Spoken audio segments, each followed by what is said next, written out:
اعوذ باللہ من الشیطان الرجیم بسم اللہ الرحمن الرحیم ان اللہ ملائکۃ یصلون علی النبی یا ایھا الذین آمنوا صلوا علیہ وسلموا تسلیما اللہم صل علی سیدنا شفیعنا وحبیبنا وطبیبنا وکریمنا وغوثنا وغیاثنا ومغیثنا ومولانا وملجانا محمد وبارک وسلم صلو علیہ صلاۃ وسلام علیک یا سیدی یا رسول اللہ صلی اللہ تعالی علیہ وسلم۔ حاضرین، خانقاہ عالیہ خدا نمایاں میں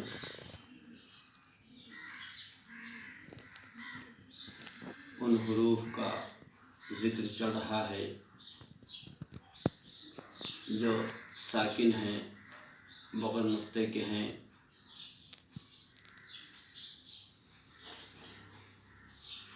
اور وہ 13 حروف ہیں، اور ان حروف میں آج ہم حرف عین پر بحث کر رہے ہیں۔ یہ حرف عین جو ہے یہ بھی حاملان عرش میں سے ایک جو ہے حرف ہے، اور اس کا تعلق جو ہے اللہ تبارک و تعالیٰ کے ان مقدس ناموں کے ساتھ ہے جس کا ہم ذکر کر رہے ہیں، اور ان اسماء کا فیضان جو ہے اس حرف عین پر ہوتا ہے، اور وہ اسماء الہی میں سے جیسے کہ عزیز، عدل، عظیم، علی، عفو، علیم، یہ سب اللہ تبارک و تعالیٰ کے صفاتی نام ہیں، اور ان سارے جو ہے اسموں کا، ان سارے ناموں کا فیضان جو ہے حرف عین پر جو ہے براہ راست عرش الہی سے نزول کرتا ہے، اور پھر جو ہے یہ حرف عین ان فیضان کو جو ہے کائنات عالم پر تقسیم کرتے ہیں۔ آج ہم جو ذکر کر رہے ہیں اللہ تبارک و تعالیٰ کی جو صفت ہے وہ عزیز ہے۔ عزیز کے معنی آتے ہیں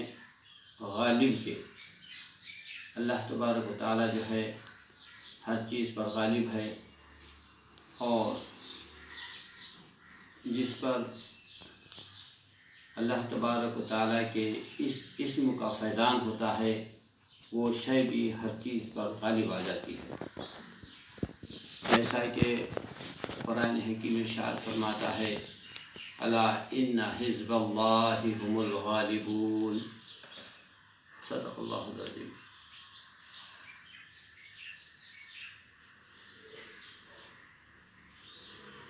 کہ اللہ تبارک و تعالیٰ کی جو جماعت ہے وہ سارے زمانے پر غالب ہے، تو حزب اللہ جسے کہا جاتا ہے، یعنی اللہ کی جماعت جسے کہا جاتا ہے، وہ اللہ کی جماعت ہر چیز پر غالب ہے، جیسا کہ دنیاوی کئی مثالوں کے اندر دیکھا جاتا ہے کہ جیسا حضرت نوح علیہ الصلاۃ والتسلیم جو ہے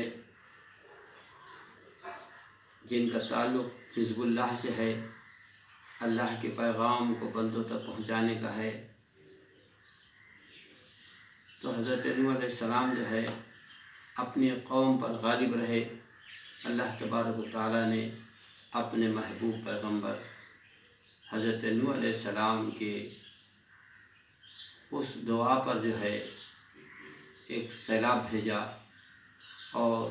جو سرکش تھے، ظالم تھے، اور حضرت نوح علیہ السلام کو تکلیفیں دے رہے تھے، ان کو نیست و نابود کر دیا، اور حضرت نوح علیہ السلام پر جو ہے اپنا فیضان جاری کیا، اور حضرت نوح جو ہے زمانے پر غالب رہے۔ حزب اللہ میں جو ہے سب سے پہلا مقام جو ہے وہ انبیاء علیہ السلام کا ہے، اس لیے کہ اللہ کی طرف سے بھیجی ہوئی جماعت جو ہے وہ نبیوں کی اور رسولوں کی جماعت ہے۔ تو حزب اللہ میں حضرت نوح علیہ السلام جو ہے زمانے پر غالب ہوئے۔ اسی طرح سے جو ہے اگر ہم نچلے دوروں کو دیکھیں تو حضرت ابراہیم علیہ السلام جو ہے نمرود پر غالب رہے۔ نمرود نے جتنی بھی کوششیں کر لیا، آگ میں حضرت ابراہیم علیہ السلام کو ڈالا، لیکن اللہ تبارک و تعالیٰ نے جو ہے اس آگ کے اندر سے جو ہے حضرت ابراہیم علیہ السلام کو غلبہ عطا فرمایا، اور جس کو قرآن بڑے خوبصورت انداز میں بیان کرتا ہے، قلنا یا نارو کونی بردا وسلاما علی ابراہیم۔ اللہ تبارک و تعالیٰ نے اپنے جو ہے اس صفت عزیزی کا جو ہے فیضان حضرت ابراہیم علیہ السلام پر نازل کیا، اور حضرت ابراہیم علیہ السلام جو ہے نار نمرود سے جو ہے 40 دن کے بعد باہر نکل آئے۔ حاضرین، میں یہاں آپ کو یہ بات بھی بتانا چاہتا ہوں کہ حضرت ابراہیم علیہ السلام جو ہے جو آگ میں ڈالے گئے تھے تو وہ ذوالحجہ کی ایک تاریخ تھی، اور جب آپ آگ سے باہر نکلے تو محرم الحرام کی 10 تاریخ تھی۔ اس طرح سے حضرت ابراہیم علیہ السلام اس آگ کے اندر جو ہے 40 دن تک کے جو ہے چلتے رہے، اور جہاں پر حضرت ابراہیم علیہ السلام کے قدم پڑ جاتے تھے وہ آگ ٹھنڈی ہو جاتی تھی، جس کو ایک شاعر نے بڑے خوبصورت انداز میں جو ہے اس کیفیت کو بیان کیا، سپرد آتش نمرود ہو کر ایک انسان، سپرد آتش نمرود ہو کر ایک انسان، یہ ثابت کر دکھایا نار سے کب نور جلتا ہے۔ حضرت ابراہیم علیہ السلام اس آگ کے اندر جو ہے گھومتے رہے، اور جہاں پر حضرت ابراہیم علیہ السلام کے قدم مبارک پڑتے تھے وہ آگ جو ہے ٹھنڈی ہو جاتی تھی، اور جیسا کہ قرآن نے بیان کیا کہ اللہ تبارک و تعالیٰ نے اس آگ سے کہہ دیا کہ آگ تو ٹھنڈی ہو جا ابراہیم پر، بردوں و سلام علی ابراہیم، نہ اتنی ٹھنڈی ہو جا کہ جس کے ذریعے سے میرے خلیل، میرے دوست ابراہیم کو جو ہے ٹھنڈک محسوس ہو یا تکلیف ہو، اتنی بھی نہیں، بلکہ سلامتی کے ساتھ میں ٹھنڈی ہو جا۔ تو اس طرح سے جو ہے قرآن نے حضرت ابراہیم علیہ السلام کا ذکر کیا، اور یہ بتایا کہ حزب نمرود پر حزب اللہ کس طرح سے غالب آیا، اور حضرت ابراہیم 40 دنوں کے بعد آگ سے باہر نکلے اور دنیا والوں کو بتایا کہ حزب اللہ جو ہے وہ ہر دور میں غالب ہے اور غالب رہے گا۔ حضرت ابراہیم علیہ السلام اسی حزب اللہ میں سے ہے، اور اللہ تبارک و تعالیٰ کے اس اسم عزیز کا فیضان جو ہے آپ پر نازل ہو رہا تھا۔ اسی طرح سے جو ہے آپ نے دیکھا کہ حضرت موسیٰ علیہ السلام کو جب ستایا گیا، اور فرعون نے جب قوم بنی اسرائیل کو جو ہے چاروں طرف سے گھیر لیا، اور اب کوئی نکلنے کا راستہ نہیں تھا، ایک طرف دریائے نیل تھا، دوسری طرف جو ہے نمرود کی فوج جو ہے قوم بنی اسرائیل اور حضرت موسیٰ علیہ السلام کو جو ہے قتل کرنے کے لیے جو ہے اپنے تمام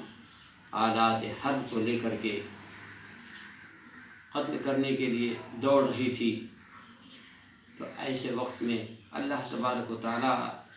کے اس اسم عزیز کا جو ہے فیضان حضرت موسیٰ علیہ السلام پر نازل ہو رہا تھا، اور اللہ تبارک و تعالیٰ نے جو ہے موسیٰ علیہ السلام سے کہا کہ موسیٰ، تمہارے ہاتھ میں جو عصا ہے تم اس کو جو ہے اس دریا پر مارو، دریا تمہارے لیے راستہ کھول دے گا، راستہ ہو جائے گا اور تم نکل جاؤ یہاں سے۔ تو عزیز اور دوستو، یہاں پر حضرت موسیٰ علیہ السلام نے اس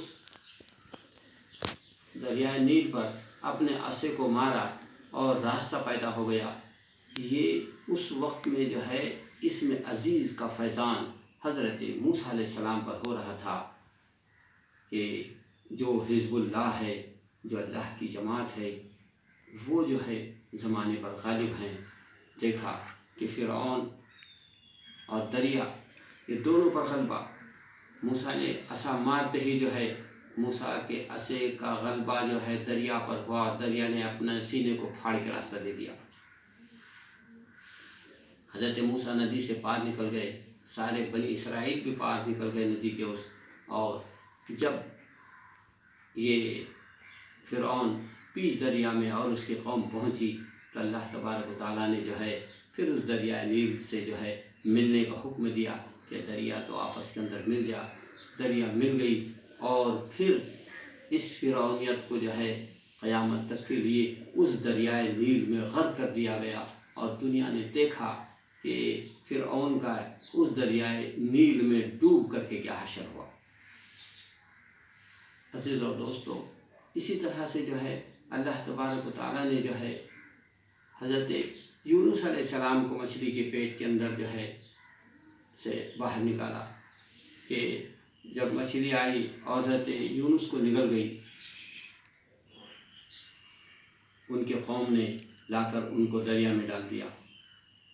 کہ یہ دریا میں ڈوب کر کے مر جائیں گے، اور جو ہم پر دین پیش کر رہے ہیں اس دین سے ہم باز آ جائیں گے۔ تو اس سرکش قوم کے پھینکنے کے بعد ایک مچھلی آئی اور مچھلی نے حضرت یونس کو نگل لیا، اور اس مچھلی نے جا کر کے جو ہے دوسری مچھلی نے آ کر اس مچھلی کو نگل لیا۔ تو عزیز اور دوستو، اب حضرت یونس ہیں جو مچھلی کے پیٹ کے اندر ہیں، اور وہاں پر جو ہے اللہ تبارک و تعالیٰ کا ذکر کرتے ہیں اور اللہ کو یاد کرتے ہیں، لا الہ الا انت سبحانک انی کنت من الظالمین۔ جب یہ تسبیح پڑھتے ہیں تو اللہ تبارک و تعالیٰ کے اس اسم عزیز کا جو ہے فیضان حضرت یونس پر ہوتا ہے، اور حضرت یونس کی جو ہے اس ذکر کی برکت سے جو ہے مچھلی کے پیٹ کے اندر ایک ہیجان اور گرمی پیدا ہوتی ہے، اور مچھلی جو ہے آ کر کے سمندر کے کنارے پر اگل دیتی ہے، اور اس مچھلی کو اگلنے کے بعد جو دوسری مچھلی تھی اس نے بھی جو ہے حضرت یونس کو اگل دیا۔ اب حضرت یونس علیہ السلام جو ہے وہاں پر ندی کے اس کنارے پر جو ہے اللہ تبارک و تعالیٰ نے جو ہے آپ کی حفاظت فرمائی، اور وہاں کی یعنی جو ندی کے اندر کی جو بیلیں ہیں، ایک روایت کہتی ہے کہ وہاں پر ایک جو ہے دودھیا یعنی کدو کی ایک بیل تھی جس نے جو ہے حضرت یونس علیہ السلام کو اپنے پتوں میں لپیٹ لیا اور آپ کی جو حفاظت کی۔ تو عزیز اور دوستو، یہ ہے اللہ تبارک و تعالیٰ کے اسم عزیز کا فیضان، جو اللہ کی جماعت میں جو لوگ ہوتے ہیں ان پر جو ہے ان کا فیضان جاری ہوتا ہے۔ تو عزیز اور دوستو، اس سے اگلی گفتگو ہم کل کریں گے۔ وآخر دعوانا ان الحمدللہ رب العالمین۔ آج جو ہے ہم نے اسم عزیز پر جو آپ کو بتایا ہے اس کا ورد بہت ضروری ہے۔ جو بندے یا عزیزو یا عزیزو یا هو العزیزو کا ذکر کرتے ہیں، وہ لوگ بھی جو ہے زمانے پر غالب آتے ہیں، اور اس اسم کا فیضان جو ہے ان بندوں پر ہوتا ہے۔ وآخر دعوانا ان الحمدللہ رب العالمین۔ استغفر اللہ ربی من کل ذنب واتوب الیہ۔ لا الہ الا اللہ وحدہ لا شریک لہ، لہ الملک ولہ الحمد یحیی ویمیت بیدہ الخیر وہو علی کل شیء قدیر۔